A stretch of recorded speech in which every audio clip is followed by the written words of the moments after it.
Welcome to my YouTube channel, and we are looking at Pixar films today and how have they been or performed since the 90s, since Toy Story came out, the iconic film. Let's begin with Toy Story.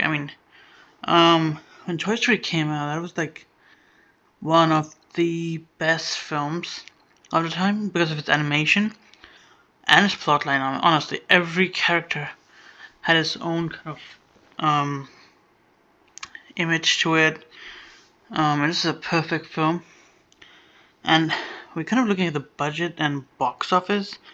I know Wikipedia is not the best idea, but anyway, $30 million and $400 million in '95. You're talking. That's pretty good, honestly. I think Toy Story was a very successful film. I remember watching this as a child, so many times. Wow. Yeah, Pixar started a new line of animation in a sense. Then came Bugs Life. Audience, ah ha ha ha.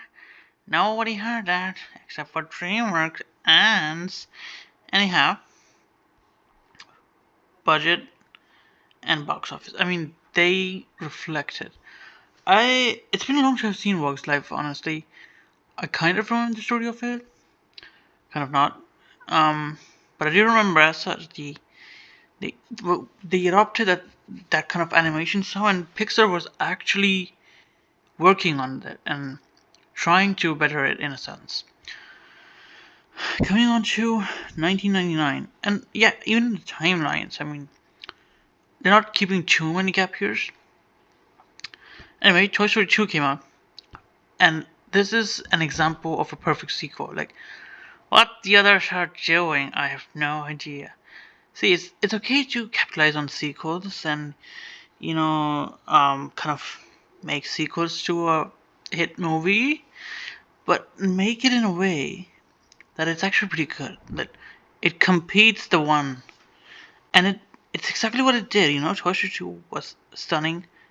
The budget and box office is another story, but visually they improved, yet they retained Toy Story 1 and the storyline. Oh my god. Yeah, nobody thought about Zurg.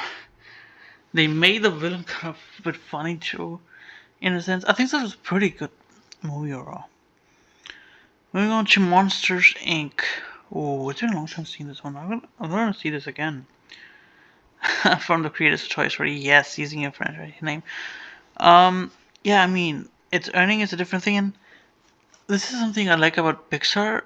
They are exploring areas like Toy Story, Bugs Life, Toy Story 2. Okay, understandable. But then you have Monsters Inc., which is a totally different concept. I mean, it's kind of building on the imaginations of children. Toys, if toys could speak, if bugs could speak, night monsters who come to hunt, where do they come from?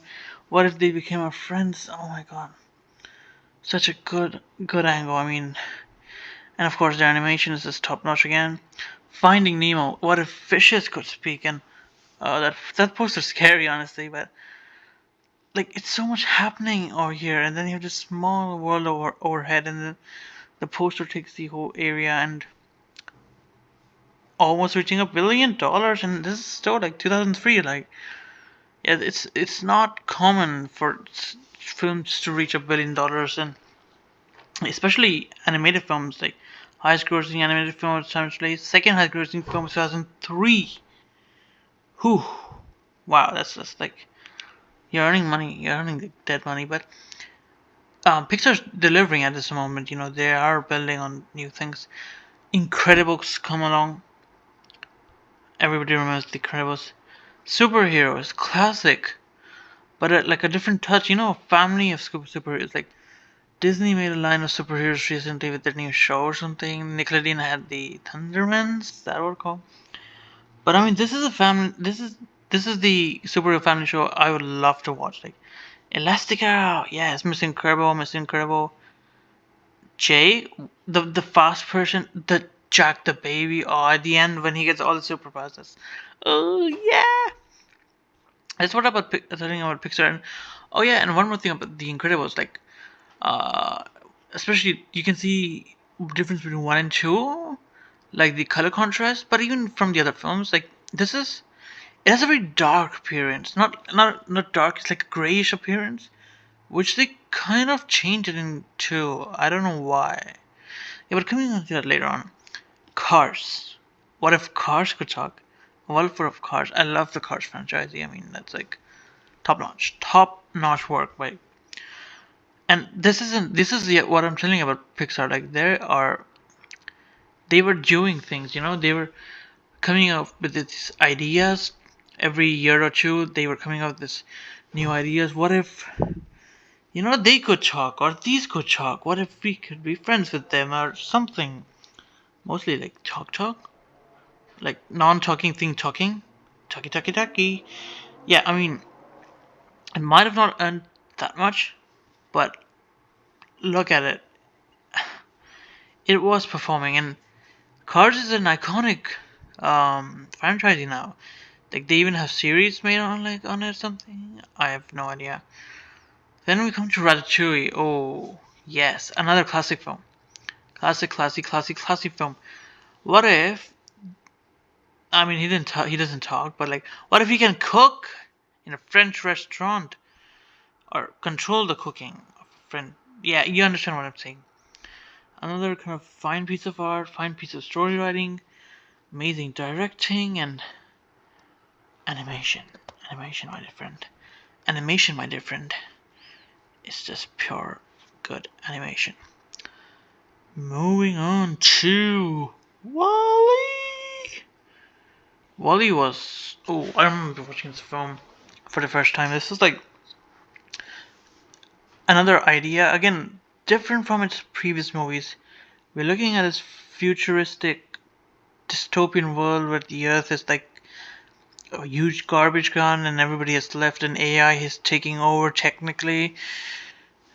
But it's so like they didn't, because it's made for kids, they didn't show too much of the dystopian era. That's pretty good actually. They had a bit subtle message of, preserving plant life and those sort of things. That was such a pure joy to watch this. Amazing. And it even reflected how Pixar has evolved since its Toy Story. When we come to Up, still remember this quite hard feeling story about how old people could be normal people. Normal people? Like, not bad people ish. Yeah, you understand what I'm saying. I mean, it's a film I would take my kids if it released even today. I don't have kids, by the way, but I don't even have a girlfriend, so. Anyway. Then we have a bit of sequel, Toy Story 3. Oh my god, this is one of my favorite films, honestly. See, that's what I'm telling you about Pixar. Like, if you want to make a sequence, you make it like this. Like, I mean, 3 had a perfect ending. Why did you make 4? What did you make 4? Anyway, 3 was amazing. And for many people, Pixar's time ended here. Like, 15 years, amazing. And then they were like, oh, what are you doing? I'm gonna be honest. I kind of enjoyed Cars 2. I know people hate it, people despise it, but they're like spies. There's like Finn McMissile. Is that his name? Yes. And like they're going to different countries for race, and there's like pew pew pew pew pew pew pew pew pew. Yes, it's kind of fun, Come on, where's your British spirit? For God's sake, enjoy. Why am I speaking like Captain Jack Sparrow? Anyhow, this video is already like 9 minutes-ish, kind of. So I'm gonna end the video here. Gonna return back and talk about from Brave onwards. Get it? Brave onwards. And how Pixar is kind of not doing good, struggling now, and why people are like, "What are you doing, Pixar? You're not the old Pixar. Is it Disney? Is it you, Disney? Are you the influencer?" And I'm going to talk about Disney too in my third video. Bye.